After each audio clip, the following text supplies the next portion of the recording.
So guys, before we get started, don't forget we do have that amazing discount code thanks to Tier 0 Games going on right now. And all you have to do is put in ZW Games 5 to get 5% discount on your total order at tier0games.com. The links will be in the description below. What's up YouTube, Dow here from Zeph War Games. And as you can see before you, I'm going to bring you an update to my Dark Magician deck profile, but that is not it. I'm also going to show you some tips, some tricks, and some amazing techs that you can use in this deck to make it your own version and variant. Some you might not know of, some you might already be aware of. But it also gives you different angles to play the Dark Magician deck. Now, I've done this a day early. These are proxies for now, purely because what I wanted to do is, it is our anniversary. This is our 4th year doing YouTube videos. Our first one, of course, was Ignites. So if you want to check that out on the channel, that'll be our first video of January 14th, 2016. But, of course, it's Dark Magicians, brand new support. Yes, Magician Souls are a pain in the backside to get hold of. They are currently going for 60 quid, £72 on Tier 0 Games as well. And then, of course, you've got the Dark Magicians, you've got Faithful Servant, and you've also got Magician's Combination. All are ultras, but the rest of them are like 12 quid each. So, I'm going to take you through my personal build. If you just want to see the tips and tricks and techs, skip towards the end of the video. It's about 5 minutes at the end, but I do implore you to watch the build just so you can get a structure to work with, and I'll show you at the end what I would take out to put in the certain engines that I'm considering over here. So, without further ado, I'll take you through the profile. Now, we're playing triple Dark Magician, of course. That is all self-explanatory. I've gone with this artwork. I really, really like this artwork. It's probably my second favourite in personal. Usually I want to go with the original starter deck YUGIOH artwork, but I actually think this is one of the nicer artworks as well. Not the better artwork, but still a very, very nice one. We then play triple Magician's Rod. Now, in this version, this is our only main normal summon. And you've got to be very, very careful on this one as well. So, you normal summon this. Now, the best kind of plays you can make is you want to search out Servant or Circle. Circle is your first one you go for. But if you've already got a Circle, you search out Servant. If you've already got Servant, then obviously you go directly for Circle.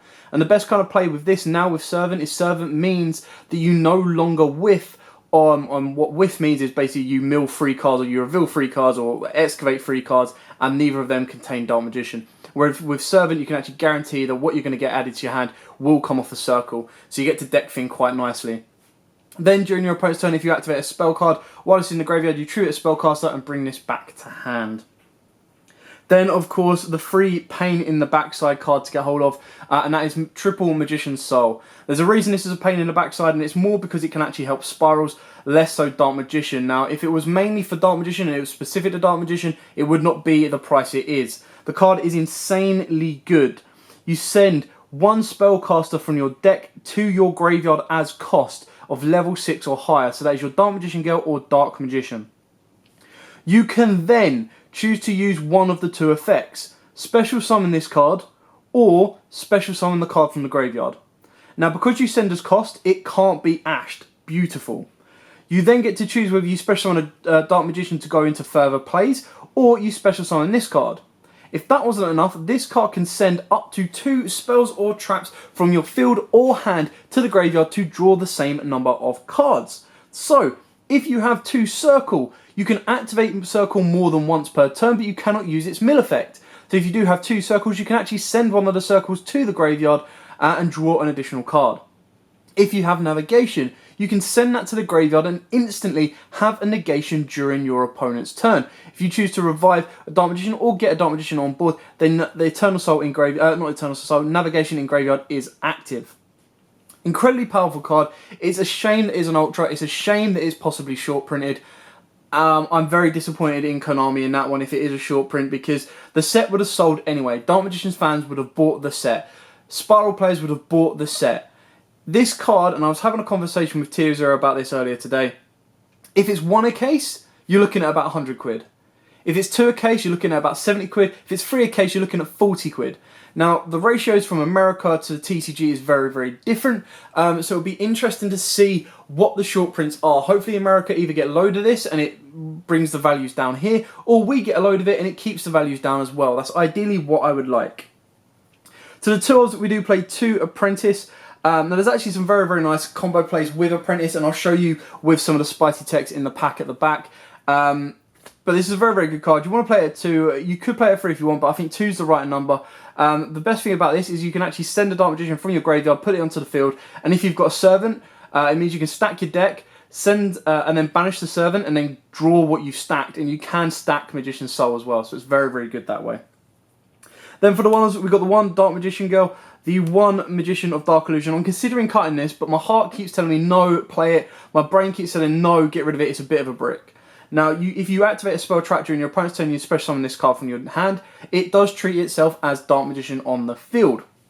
So it can be used for Eye and any of the, and the brand new Fusion Quick Play, and then also can trigger off Circle.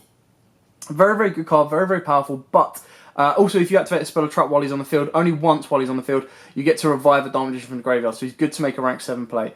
But he can be a bit of a brick, he is a level 7, and we do not play Sacred Swords of 7 or Allure to get rid of it. We then play the 1 Palladium Oracle Mahard. The best thing about this, because it does have Dark Magician in its name, you can stack this to the top of your deck with Servant, and then use Servant's effect to banish and draw into this. That will then trigger Mahard. It also means that you can put Mahard back into your deck should you open it if you want to, or 9 times out of 10, when he's in the graveyard, because he counts as an Oracle monster, you get an additional draw off a Servant as well. So he actually has more uses in the deck now than he did previously, and it is a very, very good card to play and start running. For the final monster, we do play triple Ash Blossom. This can be any hand trap of your choice. I went for Ash Blossom purely because it is the best hand trap around right now. DD Crow is actually arguably the second best, but that is for specific matchups, whereas this can blanket pretty much every matchup you play. We then play, of course, triple Circle. This is staple in my opinion. And then we do play triple Soul Servant, or Faithful Servant as it is named in the TCG. This is another ultra rare in the set. It's only about 12 quid from pre-orders. But you place 1 card on the top of your deck from your hand, deck, or graveyard that lists Dark Magician, or specifically lists Dark Magician or Dark Magician Girl in its text, except itself. Now, you still cannot put Eye to the top of your deck because Eye does not specifically list Dark Magician as an individual and Dark Magician Girl as an individual. It lists Dark Magician as a monster as a whole, which means it can actually trigger off Dark Magician and Dark Magician Girl. So you can't stack it, it is sad, but you can stack the new Quick Play. Put it to the top of the deck, accept itself. During your main phase, you can banish this card from the graveyard, draw cards equal to the number of Palladium monsters, Dark Magicians, and or Dark Magician Girls with different names on the field or in the graveyards. You can only use the effect once per turn. So, it's a shame it's not a quick play draw, but I understand why it isn't a quick play draw. It does mean you can stack and draw, and like I said, you can pretty much stack a good 60% of your deck as well. Next up, we do play Triple Call by the Grave. You want your effects to go off. I was considering one of the side packages, which I'll explain a little bit later, was the Gamma Engine. And the reason I went with the Gamma Engine is if you play the Spellbook Engine.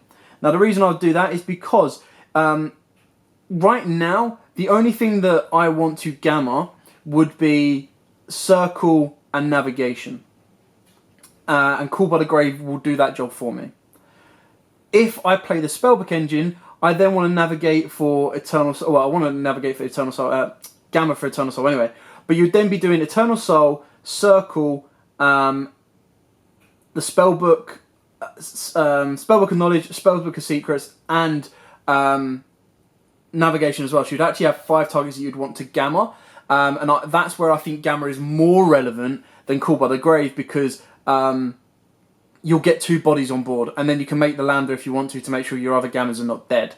But for now, Call by the Grave is the better option right now, because I'm not playing most of my cards. Like when I do Rod, I'm doing Rod, Circle, Navigation, I'm going to have a monster on board, so that is where Call by the Grave comes in better than the Gamma package.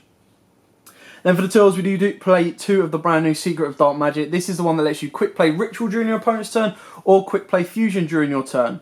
Now, there is one question that I have for you guys out there. If I am incorrect, then please explain to me why, so that I understand it. But with the Dark Magicians, this card says exactly the same wording as Astrograph Sorcerer and the exact same wording as Magician of Dark Illusion. If a spell or trap card is activated on the field, you get to then draw a card. Now, as you know with Astrograph Sorcerer, you could pop one of your Pendulum spells, search out Astrograph, and then resolve it. With Magician of Dark Illusion, if you activate a a counter trap, it resolves on a separate chain. So my question is, would this resolve on a separate chain by coming onto the board and then going, cool, the fusion spell that's been used to make me was a spell, it did activate, I'm going to draw 1 card. So that's just a little bit of trivia that I'm going to put out for you guys there. If you can answer me or give me an answer with a bit of explanation so I can understand it a bit more, that would be amazing. Because right now, I feel if it works the same as the Dark Magicians and it's a chain late, it should get the effect off. Because like Astrograph doesn't have to be in the hand when the card is destroyed, I would then understand that this card doesn't have to be on the field when the spell is activated. Anyway, we played 2 of these guys, very, very cool. It must use Dark Magician or Dark Magician Girl to use it, and then another spellcaster in its another spellcaster as it. But because it lists Dark Magician, you can search it off of Rod, can stack it with Servant, and you can excavate it with Circle. Then for the one-offs, we do play the 1 Bond between teacher and student, the 1 Illusion Magic, the 1 Dark Magic Inheritance. Considering cutting Inheritance out, I just want to be able to... This might go for Dark Magic Attack. It's the one thing I don't have in the deck right now, and that's just for space. But with so many... When decks become more back row reliant, I might go for a Dark Magic Attack. Then got the Dark Burning Magic, the Monster Reborn, and the 1 Eye of Timaeus. Now, the 1 Eye of Timaeus I feel is enough right now because I want to be going into my Dark Magicians more than my Dragon. The Dragon is still amazingly good and powerful, and don't get me wrong, I do want to be going into it. But to go into the Dark Magicians, and then the effect of the Dark Magicians is, if a spell or trait is activated, draw 1 card. If it's a quick play spell or a trap card, you can set it to the field and activate it that turn. So that can be very, very helpful and useful. And then if it is destroyed, it special summons a Dark Magician and Dark Magician Girl from your hand, deck, or graveyard. So I really, really like the card. Then for the traps, we're playing double Eternal Soul. I really don't like playing 3, but I can arguably say that putting 3 in is not a bad idea either. The other card that I've dropped down to 2 is Navigation. Now the reason I dropped this down to 2, I did it last minute, was purely because you're sending your Dark Magician with souls, you're sending it. So it's very rare that you've actually got it in the hand. The only time that you get to recur it is with Illusion Magic. So arguably you could take Illusion Magic out as well if you wanted to. And again, I'll show you all of the side deck options. You see I've got a nice hefty stack of alternate engines there that you can look into as well. You could put it at 3. It was always nice to send it off of Apprentice, and if you have 3, of course, sending it off of Souls is going to be good as well. I've then got 2 Imperm. You can play at 3, no argument against 3. I've just tried to keep this deck as a low count as possible, and 2 can give your Dark Illusion a turn 0, but it's also very, very good to shut off anything that like there can only be 1, and cards like that. And then finally we do have the 1 Magician's Combination. This card's really, really good, so this is a nice little blanket negate. You just need to be able to tribute off a Dark Magician to then summon the other. So you can loop the 2 together, you just need to get them on board first. It can be searched because it does list Dark Magician and Dark Magician Girl, but you want to make sure you get, like I said, Circle is your main importance first because that is a form of disruption during your opponent's turn. Then you want to kind of be going for Eternal Soul and then working your way back from there. But this is still a very, very good one of in the deck, searchable and stackable, so definitely worth playing at 1. Moving on to the extra deck, and then I'll take you through the text towards the end and what I would take out. So for the extra deck, we'll go with the Link Monsters first. There we go. And the Link Monsters we've got is the 1 Nightmare Unicorn, the 1 Link Spider. Now the Link Spider is very, very important because the Link Spider... Oh, take the camera up. The Link Spider is there used to loop your Dark Magician, and by that what I mean is when you don't have the ability to take Dark Magician off the board and you've got an Eternal Soul live, you need to be able to get rid of your Link Spider to then bring back your Dark Magician with Eternal Soul and trigger Circle off. So it's very, very important to kind of be able to get rid of it. Because it only requires a normal monster, it can be very, very useful. Now, it's probably not as relevant as it once was, purely because we now have souls and we've got more chance of going into stuff like this one, which is YUGIOH Apprentice. Now, I like this one because it gives all of our cards a nice boost. And one of the biggest issues that Dark Magicians have always had is getting over something of 3k, which, depressingly, the deck can struggle with. So definitely worth keeping that in mind. For the other Link Monsters, we do play the 1 Nightmare Unicorn and the 1 IP Masquerena, because the IP Masquerena just requires 2 non-Link Monsters, and then being able to either go into your Nightmare Unicorn during your opponent's turn, or the big boss monster of BLS Soldier of Chaos. and making it indestructible, plus can't be targeted, and you'll be using a Dark Magician for it, is very, very important. The one thing you've got to be careful of is that you don't use Dark Magician and Magician of Dark Illusion because you'll share the same name. But being able to go IP, Eternal Soul, bring back Dark Magician, go into this, obviously you'd need another monster to do so, is very, very powerful and very, very important.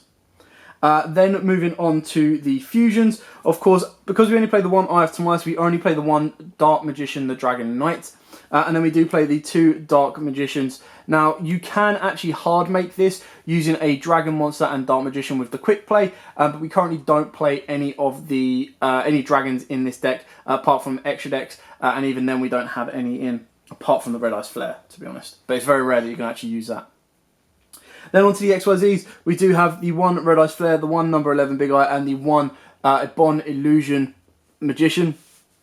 Now, Ebon Illusion at 1 is more than enough because, like I've said, you're not going to leave your Dark Magicians in the deck too much, and the best ability this has is the fact that it can attack with a normal Dark Magician and then banish a card. Big Eye is always good because if your opponent leaves something on the board that can be targeted, you can just steal it, and Red Eyes can burn into game.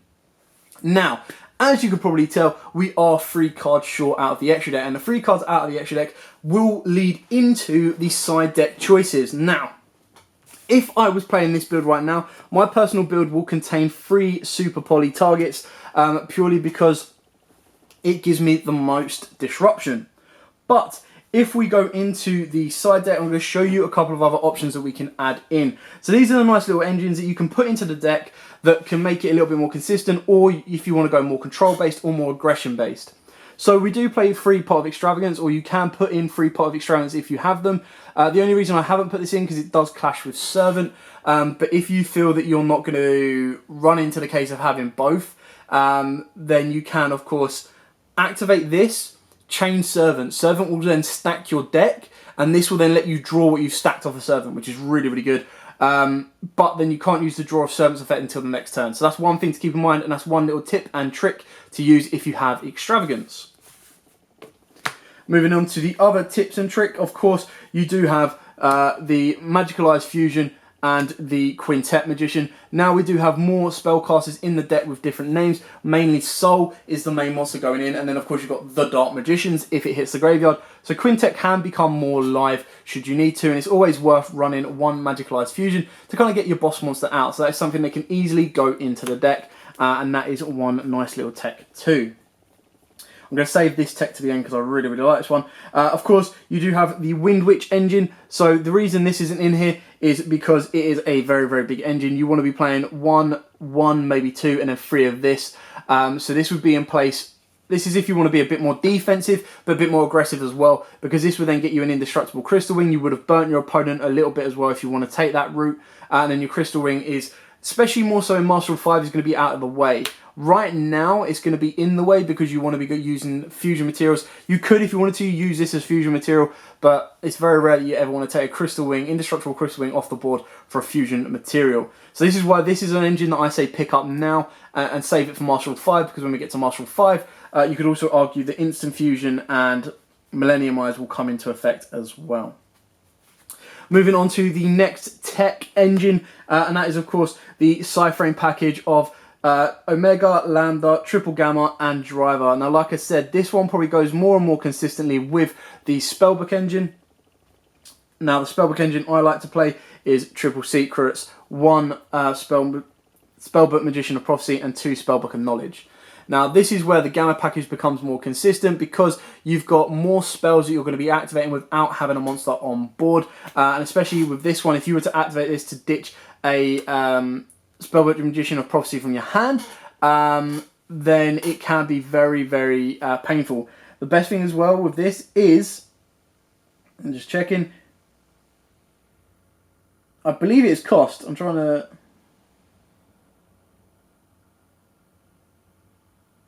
It doesn't have the semicolon, so it might not be cost. I should probably know that by now. If it was cost, then obviously your Gamma package becomes even more live. But regardless, the Gamma package comboing off with this can be more consistent. And I like the idea of going Gamma, going into Omega, protecting my stuff, getting my stuff I need, Omega, rip one from my opponent's hand, and then you've got your Lambda, should you want to make sure that these are consistent as well during the next turn. So So that's it for those techs. They're not like massive surprise techs, but they're still very, very good techs to kind of keep in mind, and the reasons that we would use those. Spellbook would obviously take over the Extravagance engine, but again, it is a very, very large engine. It's a 6-card engine in a Dark Magician deck that's already pretty tight. Then, of course, we've got the Super Poly engine, 3 Super Polys, and then at least a Dracus Depelio, Starving Venom, and a Mud Dragon. You know, that's quite self-explanatory. You know, Disruption, it's more so if you want to go first or second. If you want to build your deck to go second, or you feel that you don't want to rely on having to go first all the time, then that can be a very, very good tech to play in. Now the final tech, and I absolutely love this tech, I really want to play this. This is more for if you're going first and if you want to be more control. And if you do that, I would then advise putting in some more traps over the hand traps and be a bit more disruptive. So we play triple Crackdown and the one spicy Dampier Vampire Sheridan. Now the reason this is so goddamn good and I love it is it combos off amazing with Crackdown. So if you use a monster or monsters with a level that is owned by your opponent for the XYZ summon of this card, treat it as a level 6. Once per turn, detach one material from this card, then target one card your opponent controls. Send it to the graveyard. Once per turn, if a monster card is sent, or monster cards, is sent from the field to your opponent's graveyard by a card effect, or a monster is destroyed by battle and sent to your opponent's graveyard, you detach one material from this card, special summon one of those monsters to your field in defense position. So, can you see how this works? Apprentice onto the board, Crackdown, still one of my opponent's monsters.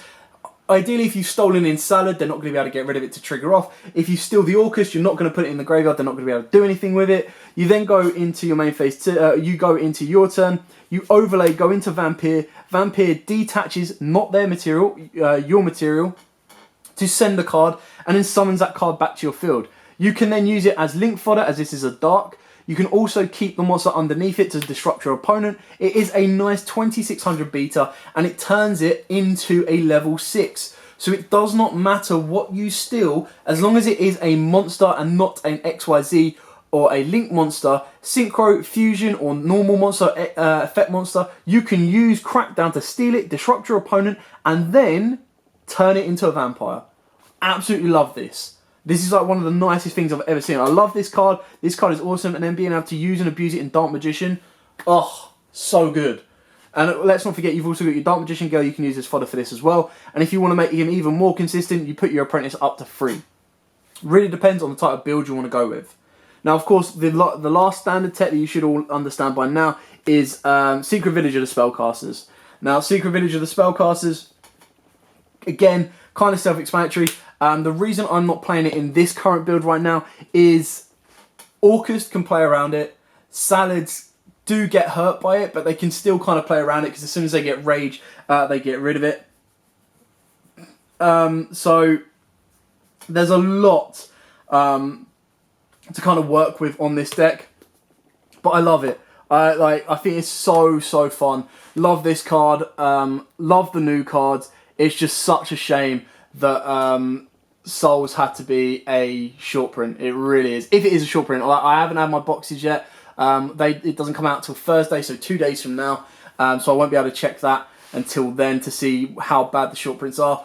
But regardless, I hope this profile has given you a step ahead and can get into it a little bit more. Like I said, if you don't get Souls, you can put in stuff like the Spellbook engine. You can even put in the Crackdown tech for your Vampire. You could go into your Naruto, Moral Leader. It depends if you want to go more rank 7, rank 6, anything. I've even shown you a Synchro variant where we use the Witchcrafter level 8. That is basically if a card you control gets targeted, you special summon it. If you want to go more for Fusion and you want to go more for your Eye of Timaeus plays, you can play the Dragon Keeper of Magic as well. I just thought I'd show you my personal current build. And then the little stack of text that I'm considering putting in or playing around with to give it a go. Now, this one is my favourite, like I said. This will catch your opponent off massively, but I still think it's very fun. Anyway, I hope you like this tips, tricks, text, and profile video. Please like, comment, subscribe, share. Thank you to all of those that have followed us and supported us for the first 4 years. And we hope that you follow us and support us for the upcoming years to be as well. But for now, thanks for watching. Don't forget to like, comment, subscribe, share, and as always, guys, happy dueling.